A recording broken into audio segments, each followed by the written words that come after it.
I have a couple of Renfairs coming up this month, which makes it the perfect opportunity to make some cute accessories for my costume using up more of my scrap stash. Also, thank you guys so much for getting this channel to 20,000 subscribers. It's kind of crazy. Like, I haven't been able to post this entire past month just from being really busy, but you guys have really shown up for the last couple of videos and I appreciate that so much. So thank you. And without further ado, let's get started. This first project is a super easy scrappy fairy skirt, and it's great for using up weirdly shaped or small scraps. I got the idea from Tinker Tess over on Instagram. Definitely check her out if you like Fae-inspired Renfaire content. Mine will look more like a belt since my pieces are pretty short, so use longer scraps if you want something more like an actual skirt. You will need something to use as a waistband to bind the scraps to. You can use any long strip of fabric or even a double fold bias tape, but I had a long scrap of this tie-dye green knit material that matched my color palette perfectly. With my waistband fabric laid out flat and open, I first marked the length I would need to fit around my waist, centered on the strip of fabric. I then began laying out my scraps between these two marks, playing around with the layering and composition until I was content. I pinned all the scrap pieces in place before sewing them onto the waistband.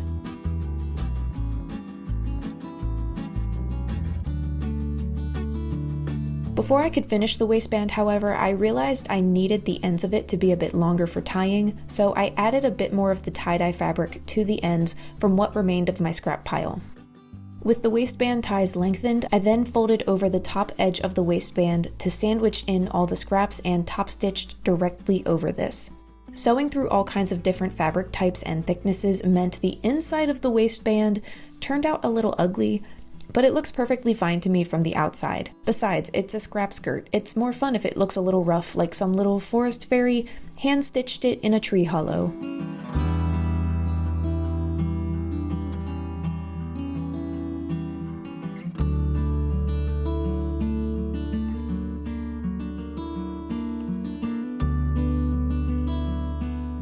Moving on to something a little more difficult, I wanted to make my own pull-on sleeves to add to any outfit, and I had just enough of this curtain fabric left over from the handkerchief skirt that I made a few years ago. Based on the pictures I found online, I figured there were two ways I could tackle this design.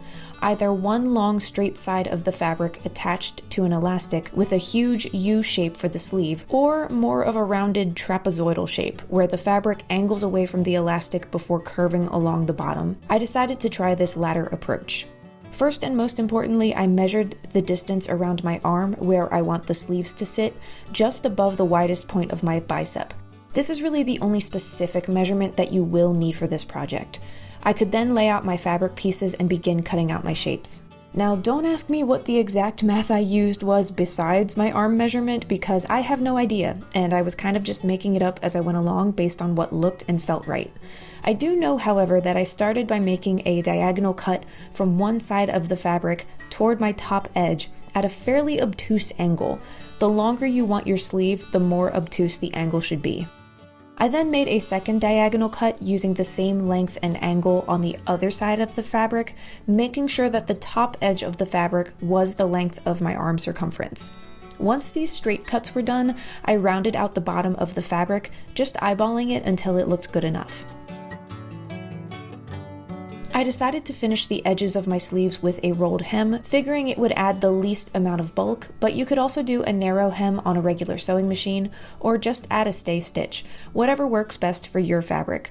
Honestly, this fabric was so tricky to figure out the tension. It never looked quite right no matter what setting I used, so even after multiple tension tests on the smaller scraps that I had left over, I was still left with something a little wobbly.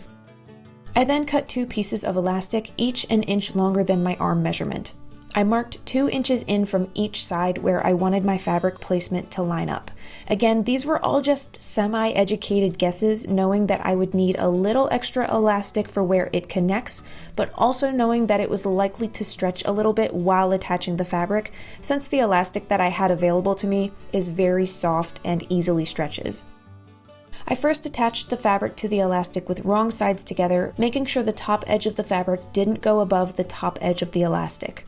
I pulled the elastic taut to match with the length of the fabric as I sewed, using a straight stitch. I then folded the elastic over so that the right sides of the fabric and the elastic are facing the same direction, and again I sewed this together the same way.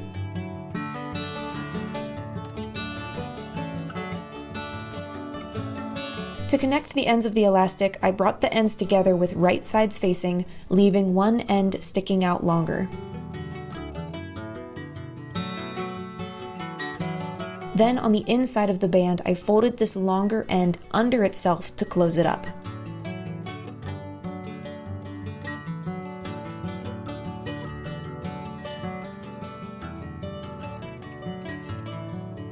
I could have stopped there, but I still wanted to hide the elastic with something a little prettier. I cut a strip of this stretchy fabric to use as a decorative trim over the elastic, sewing it on with a zigzag stitch so that both can stretch together.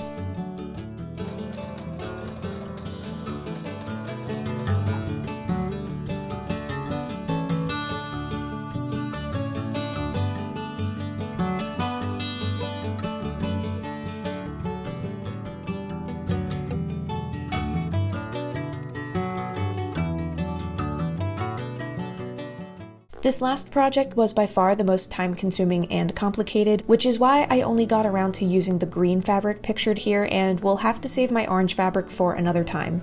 Last August, I very hastily made a little leaf belt bag to complete an outfit, but I've since wanted to make a better version. For one, I wanted to give my new one a lining and reinforce the fabric to make it sturdier, but I also want to change the closures and use a different style of belt loop. I had very little of this green fabric left to work with and really odd shapes, so I didn't worry about the direction of the grain and just tried to fit my bag pieces where I could. In the original design, I only made a front and back piece, which I connected at the bottom and then pinched the corners to square it off, but with the weird shapes of fabric that I had, it worked out better to make 2 squares for the front and back, which I then rounded at the bottom corners to remove the places where the length of fabric was uneven.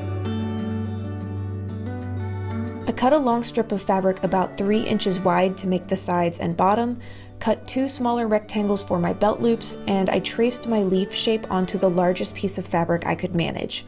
I then repeated these cuts, minus the belt loops, with my lining fabric. I also added interfacing to all my outer fabric since it tends to shift around when sewn.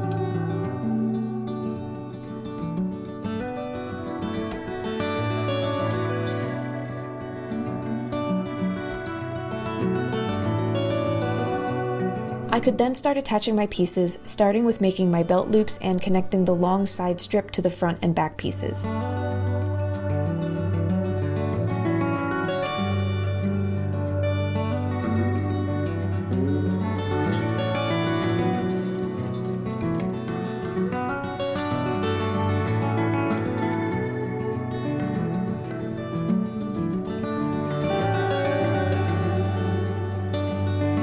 After clipping the curves, I turned the shell right sides out and attached the belt loops to the back facing downward. Then I sewed the leaf flap over the top of this with right sides together. I also understitched this seam to help the belt loops lay correctly, but I think I forgot to film that. Anyway, then I connected all the pieces of the lining in the same way.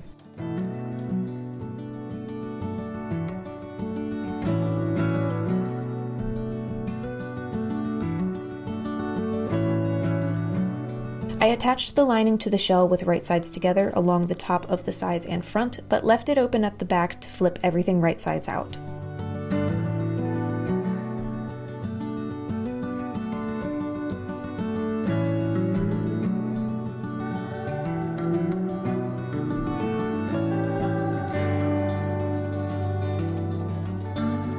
Before I could close up the back and connect the halves of the leaf flap, I needed to add a few more details. I chose a button to use for the main closure, but also decided to add a couple of inner snap closures in case I want a little security. Having the back still open meant that I could attach these without sewing through my shell fabric, which I think creates a little bit of a cleaner look. I also wanted to add my leaf detailing with embroidery rather than paint, which would add more textural detail and stand out more against this particular fabric.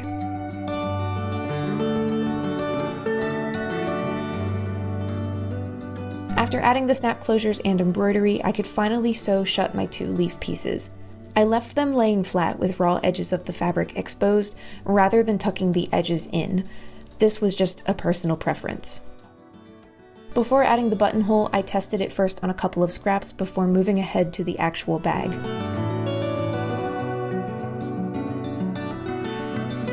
I did feel like the edges of the leaf needed a little embellishment still, so I did add a blanket stitch around it, which I think turned out really cute. Lastly, I attached the button.